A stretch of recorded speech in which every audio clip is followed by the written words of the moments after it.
Doutor, quais são os riscos da obesidade infantil nos meninos, nas crianças do sexo masculino? Vamos lá, gente. A obesidade, ela tem riscos independente da idade, mas nas crianças elas têm alguns riscos a mais que eu vou explicar nesse vídeo, no caso, nesse vídeo dos meninos. Então, quais são os riscos da obesidade? A obesidade aumenta o risco de câncer, aumenta o risco de infarto, de AVC, que nós chamamos isso de doenças cardiovasculares, aumenta o risco de trombose, aumenta o risco de diabetes, aumenta o risco de pressão alta, aumenta o risco de depressão. Então, basicamente, esses são as 7 doenças, os riscos que a obesidade traz no adulto ou na criança. Claro que quanto maior, mais tempo exposto ao excesso de peso, mais os riscos de todas essas doenças. Então, se a pessoa tem obesidade e excesso de peso desde os 5, 6 anos, essa pessoa com 30 anos ela tem um risco muito elevado de ter um infarto, de ter um AVC, de ter um câncer. Aliás, nunca na história vimos tanto número de câncer em pessoas mais novas. Isso, claro que tem a ver com a obesidade infantil. Então, por exemplo, uma pessoa que começa a ter o excesso de peso aos 25, quando ela chegar aos 30, ela vai ter menos riscos de que uma criança que começou com excesso de peso aos 5 e chega aos 30, entenderam? Então é assim que funciona.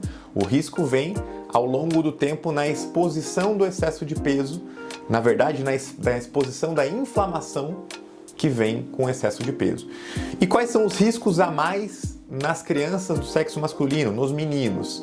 Existem 2 riscos que eu julgo que são risco muito importante. A partir dos 9 aos 16, 17 anos é onde acontece a maior parte do desenvolvimento de órgãos sexuais dos meninos. No caso, o pênis, né? E o principal hormônio responsável para o desenvolvimento do pênis é a testosterona. Só que o que acontece? Quando a gente tem um excesso de peso, a gente tem um excesso de tecido adiposo e de células do tecido adiposo, que a gente chama de adipócito. E esses adipócitos são eles que causam a inflamação, que eu falei para vocês, que traz o risco de todas essas outras doenças, mas eles também, a célula do tecido adiposo, produz uma enzima que a gente chama de aromatase. O que essa enzima faz? Essa enzima tem a função de converter testosterona, que é o principal hormônio feminino, em estradiol, que é o principal hormônio feminino. Inclusive, isso tem um nome, chama-se síndrome MOSH, Male Obesity Syndrome Secondary, ou seja, hipogonadismo secundário à obesidade. E isso pode acontecer em todas as fases da vida, o MOSH, mas quando acontece na criança, ela pode ter uma deficiência nesse desenvolvimento dos órgãos sexuais, e isso é algo para sempre. Por quê? Porque ali é nessa fase dos 9 aos 17 que acontece a maior parte do desenvolvimento do pênis dessa criança. Então ela pode ficar realmente com o pênis pequeno se houver excesso de peso e não houver tratamento nessa idade. Outra coisa associada é pouco hormônio masculino, muito hormônio feminino num corpo de um homem, características femininas.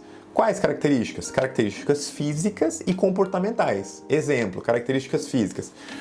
As famosas tetinhas, que são o aumento das glândulas mamárias. Isso tem um nome, a gente chama de ginecomastia. E isso faz parte da síndrome MOSH. Então fica aquela criança que tem muita tetinha que parece que é uma menina, né, por causa do desenvolvimento mamário. E isso, claro, que gera muito sofrimento emocional, bullying, a criança só quer ficar vestindo casaco porque o peitinho fica marcando na camiseta e com isso ela tem piadinhas na escola. Desenvolvimento de comportamentos femininos, fica uma criança mais sensível, fica uma criança mais chorosa. Por quê? Porque muito hormônio feminino causa características masculinas, inclusive o contrário é verdadeiro. Homens trans, né, mulheres biologicamente que querem se transformarem, que querem virarem homens, usam testosterona em excesso, né, em doses muito altas, para poderem se masculinizar e adquirem características masculinas, físicas e comportamentais. Viram mulheres mais, digamos assim, mais agressivas, entre aspas, do ponto de vista de personalidade, mais incisiva, porque o que nos dá as nossas características são os hormônios. Esses 2 riscos, essas 2 características, na minha visão, são muito graves na obesidade infantil do menino e devem ser tratadas o quanto antes. O bom é que nós temos tratamento. Hoje nós temos um arsenal terapêutico para o tratamento da obesidade adulto e infantil muito efetivo. Então procure, se isso está acontecendo com o seu filho, procure tratamento urgente. Eu vou deixar aqui na descrição do vídeo o telefone da minha secretária, caso vocês queiram fazer uma consulta.